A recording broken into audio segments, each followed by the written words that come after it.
Hello and welcome to a new video. In today's video, we're going to get rid basically of a legacy move here from Seaking in order to get PECK on it. PECK is of course now a very strong move.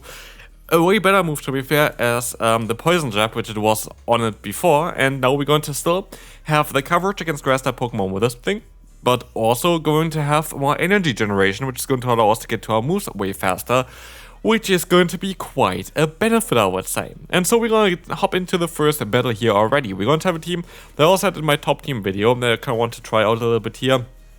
As the opponent undercharges their move because they don't really want to have alignment here. They kind of want to get rid of that because they knew otherwise I would have got a ton of energy with my Corviknight. But I'm going to have my Swampert in the back, and honestly I have to say here, for Swampert I would think that the non-shadow version is better for this team. I really did not enjoy the shadow version because of the amount of bulk that you have less. It is not really helping you a lot of times to have that little more bulk, because yeah, here for example I would have been able to like not put them into range so I can fully farm them down, which of course is now great for me, but I would have had more health and had the option to take like an air color there a little bit easier from the Charizard. The main reason why I just did go for the shadow version instead is because I just don't have a good Swampert that's for Great League that's non-shadow. Like all of mine has really bad IVs, even though I have like PvP IVs, they all go to like 1470 or something like this. So I had to kind of be stuck with the shadow version here. Shadow version is still totally fine, don't get me wrong, but if you can, I would prefer the non-shadow version for you. Still, you're going to take a look here now at this team. Corviknight going to be having that coverage against, like with ground types already, with a fast move. We're going to have Drill Run on our Saystop, and we're going to have Mudshot on our Pokemon in the back. So, while we're going to have a double weakness here against electric type Pokemon, which can be a bit tricky for the lead especially, we are going to be alright here if we are either energy up with the Seaking, or if the electric type is already low, we can farm down with our lead, or if the opponent swaps into an electric type, we're going to be alright with our Swampert. The only issue for this team is if you're going to encounter an electric type in the lead, which of course is not ideal here at all. But let's take a look at what Seaking can do here in those battles. You're going to have the Gyarados coming in, and we are going to be able to drop their attack straight away with the Icy Wind here, getting the attack drop straight on them, and we can go for an Icy Wind next again, which might even going to be able to get the shield from them. It is going to get the shield, and with that, we are going to be able to just let the move go. It is going to be the crunch that's coming in, and we can try our best here. We're going to have now the Corviknight coming in again. This is going to be alright. This is going to be the Aqua Tail. We can take the hit. And they're still going to have that Sableye in the back. We still have our Swampert. We can go for the full farm down. We have a ton of energy now stored. What do they have in the back? It's going to be that Wheezing. And I kind of played that a bit poorly here, I would say. So, yeah, you're going to see it here right now. We are going to be able to get a lot of damage onto them. And we will also see that they decide to go ahead and go for that Overheat here, which you can still take. But I decided to go for the charge move, expecting to swap out straight into the Gyarados, which didn't happen.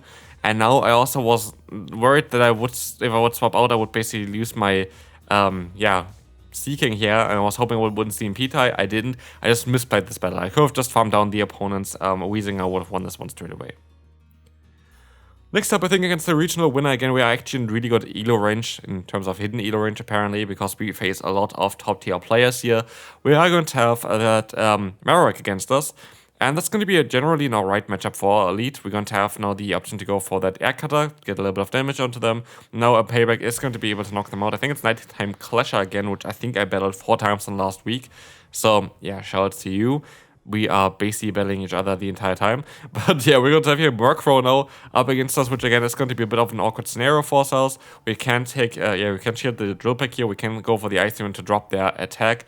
And we are going to be able to just play this out a little bit more. Also, with the recent change of being a 45-second switch timer, having a 2-shield scenario basically with a Pokemon like the Seaking here means that after the opponent went for 2 charge moves and you went for 2 charge moves, the switch clock is going to be up, so now I have the option to maybe try to catch a move, and that is exactly what I'm going to do here. But the opponent is going to be very smart here, and they're going to predict that as well, going for the foul play, which would have been easily enough anyway, so like they knew about that. We're going to see here in the back that Malamar, and I am going to try my best here to knock them out with a Hydro Cannon. I think the only way of winning this if a Superpower KOs, they're going to try to do that. It is not going to be enough. And with that, we are going to be able to knock them out here. The Murkrow still exists, but are we going to have the option to swap out, get the PECK down, and win this battle? Next up, Covenant against the Marowak. Again, very solid lead for us. Our backline can deal with them as well. And as you can see here, Corsair's coming in. We are going to be able to just go for the payback here soon. And that is going to be alright for us as well. This is going to allow us to get some nice damage onto them. And we can try our best here, trying to go for another air cutter or something against the opponent. Nightshade is coming through. We are going to not get to another move here. I'm actually going to sacrifice my lead and swap out now into my Seaking, trying to get an energy lead. The thing is here, if I use a shield and fully farm them down, I'm actually happy with that. But as you can see, we have actually very nice charge move alignment there. Knocking them out before I have to use a shield, while also keeping a little bit of an energy lead there, which can help us out against that Marowak. Marowak will not go down from a charge move here. The opponent decides to use a shield here anyway. And honestly, I think I make a bit of a mistake by going for the shield here. But again, I am kind of pressured to go for the shield because I have the squishiness of Swampert in the back. Like, this is the thing as well. I would have not done this if my Swampert would have been a non-shadow one in the back there. I really don't think that the shadow bonus helps you out a ton here. Like, I think it's actually more, worse for you than benefiting you in any kind of way. But we're going to be in a bit of an awkward spot here. Air cutters coming through. We kind of have to get them even lower because we have to kind of farm them down with Mudshot, I think, here on the Swampert, which I doubt is going to work out for us. But let's see. Maybe we are going to be able to win this one still. They're going to have enough energy here for sure. Aurasphere is coming in. I'm not going to be able to, I'm not even going to be able to go for my move here. Good game to the opponent. Again, if I had the non-shadow Swampert, I would have been in a way better spot because I would have played it differently. It is tough. So I do think this team actually kind of works out quite well. I think it's a cool team. Here we're going to see the Obstacle against us. That is going to be a Pokemon that we haven't seen in quite a while. Same goes for Medicham. Double counter so far from the opponent. Is Obstacle good in the current meta? I can't really see it. I honestly can't really see it. With counter nerf, it's still kind of bad. I just wonder if this thing would be able to be good in the future. Like, a Shadow Claw would be very good for sure. I don't know. I feel like this Pokemon needs a little bit of a buff again.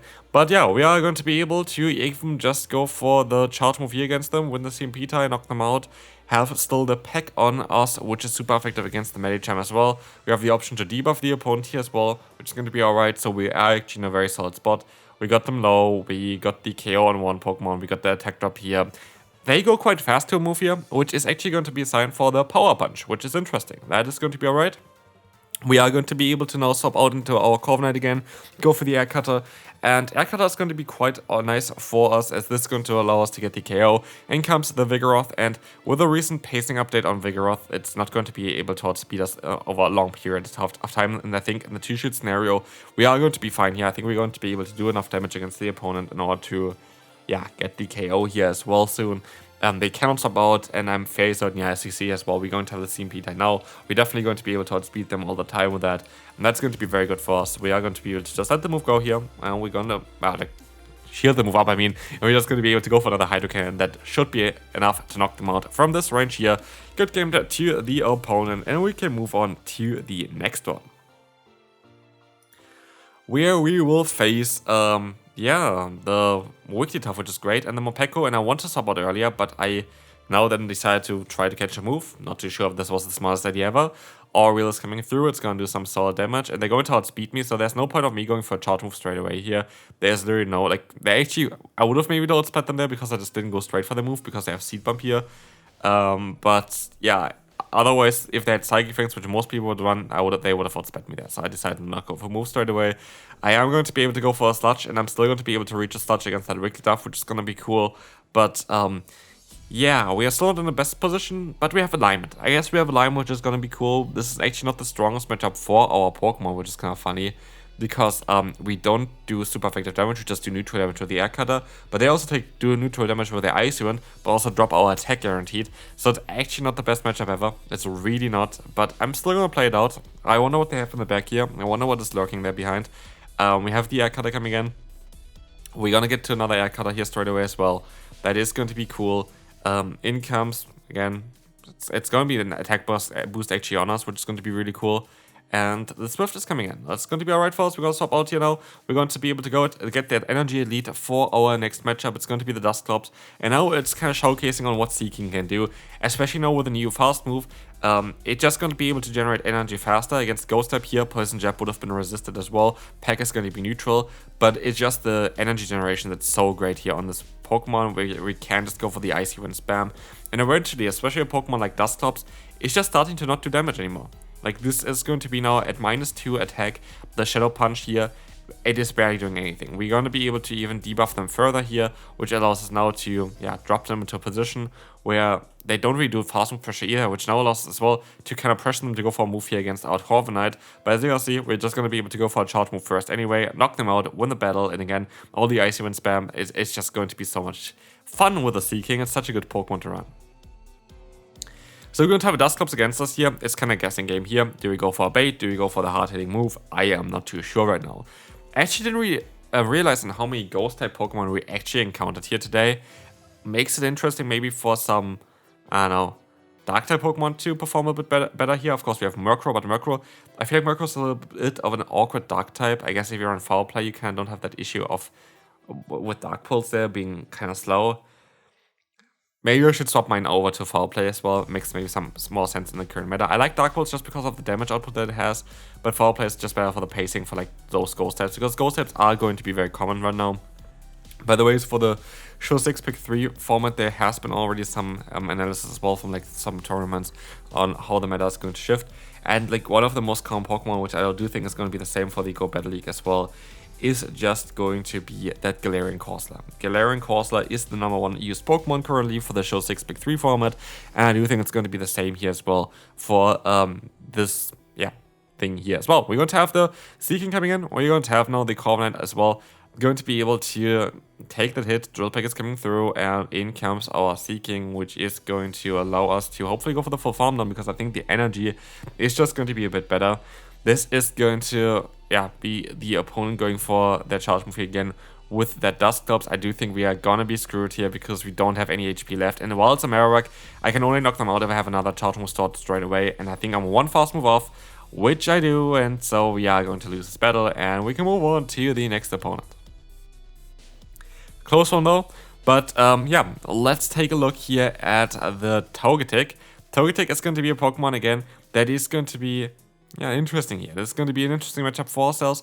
What I think with Togetic, by the way, is that it might allow Psychic-type Pokemon to shine in the current meta. I do think that Psychic-type Pokemon generally can shine in the current meta.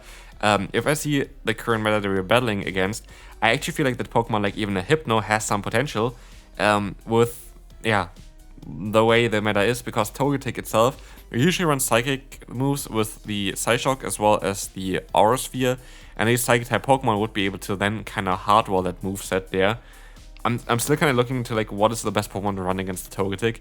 I feel like maybe Psychic-type Pokemon can be very cool there. Anyway, we're going to see here the Bone Club coming through from the opponent, and we have also now the charge move coming through from us. It's going to allow us to drop the opponent's defense or get the KO. In comes the Murkrow, and I know at this point I have no chance. I don't have anything against Murkrow anymore. Doesn't even matter if my Swampert is Shadow or not. We just don't have the chance yet. So yeah, that's going to be a good game. I'm just going to forfeit. Well played by the opponent. We can move on to the next one, where we will face the Empoleon. Empoleon is going to be again a Pokemon that is going to be actually alright for our lead. We're going to have some nice coverage here with the fast move and the charge moves. And as we will see, they are going to have the Seaking coming in, which is going to be able to take a Hydro Cannon if they actually went for it, which they did, which was a really good play by me, because all of my Pokemon actually have coverage against the opponent's Pokemon here. I can use a shield against the Drill Peck. I have the Icy Wind against whatever wants to come in. But I actually go for another charge move, which I can't take. I know I can still take a Drill Peck here. This either allows me to get the final shield or that KO and the alignment at the same time against the opponent. I will get the final shield, which is alright, as they're gonna try to get my final shield here or not. They decide to swap onto the Marowak. I can go for the super effective hit here with the Icy Wind and go straight back into my Corviknight, which can now go up to 100 energy, as I know that I can take those hits quite easily with that debuff onto the opponent. It is way less scary, and so we can go up to 100, go for the Air Cutter, get the KO here, which is kind of important that we still go for this move. This is gonna knock them out, and I get even the attack boost, which now kind of lets me think I should most likely go ahead and shield this move up. I am going to overfarm by a tiny bit there and go on for the payback just to get the guaranteed KO against the opponent and hope that I can use the boosted damage of myself against whatever they have in my back. In this case, it's going to be the Togekiss there. This is going to be a bit of an awkward matchup because, again, I don't have the non-Shadow Swampert, so I'm not too sure if I can survive a Dazzling Gleam from the opponent, which is what I'm mainly worried about. And so, as we will see, we have the CMP tie. Is it a Dazzling Gleam? Do I survive it? It's not a Dazzling Gleam, and with that, I am going to be able to, easily survive. Gonna be able to win this battle, and we can move on to the final battle for today, where we will encounter Stunfisk. The Unova Stunfisk against us is going to be a matchup that we can definitely play in. We're going to be able to just go ahead and, we're going to be able to go ahead and just go for some Icy ones here, which is going to be alright. And we have the Charge coming through, getting the drop onto them. This is not a great matchup. Again, electric type Pokemon are just going to be a very bit difficult for us, just generally. And as you can see here, there's going to be the Corviknight in as well. So yeah, this is going to be a bit of an awkward one, as we will see the Corviknight here against Corviknight. We have the debuff onto them, so we can take the hits way easier. And so yeah, this is going to be alright. Payback is coming in. We can go for another charge move here as well. This is going to allow us to get them kind of low, way lower than they got us, because we have not the debuff onto ourselves. And we see the Stunfisk coming back in. We can pressure them with a charge move.